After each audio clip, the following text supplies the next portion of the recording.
So, hi అండి. So, చాలామంది students ఒక డౌట్ ఉంటుందండి. ఏంటంటే, సార్ ఎంబీబీఎస్ అబ్రాడ్‌లో చదువుతాం. మెడికల్ పీజీ పరిస్థితి ఏంటి? దాన్ని ఎలా క్రాక్ చేయాలి? అది కష్టంగా ఉంటదంట కదా! సక్సెస్ అవుతామో లేదని అడుగుతున్నారండి.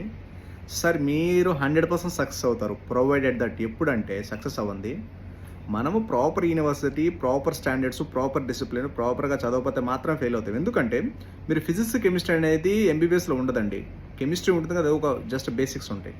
సో, కాబట్టి ఓన్లీ ఎనాటమీ, బయాలజీ కాబట్టి 100% ఎనాటమీ కాబట్టి ఎంబీబీఎస్ అంటే ప్రతి ఒక్కరు బయాలజీలో మంచి స్కోర్ చేసిన ప్రతి ఒక్కరు 100% సక్సెస్ అవుతారు. దాంతో ఇన్ అడిషనల్‌గా మీకేంటంటే కొంత హార్డ్ వర్క్, కొంత స్మార్ట్ వర్క్, కొంత డెడికేషన్, కొంత డిసిప్లిన్ ఉంటే ఎందుకు సక్సెస్ అవ్వరు? 100% సక్సెస్ అవుతారు. నెక్స్ట్ ఎగ్జామే కాదు. ఎందుకంటే ఎనాటమీయే కదా! మొత్తం బయాలజీయే కదా! దాంట్లో ఫిజిక్స్, కెమిస్ట్రీ, మ్యాథ్స్ ఉంటే మీరు భయపడాలి.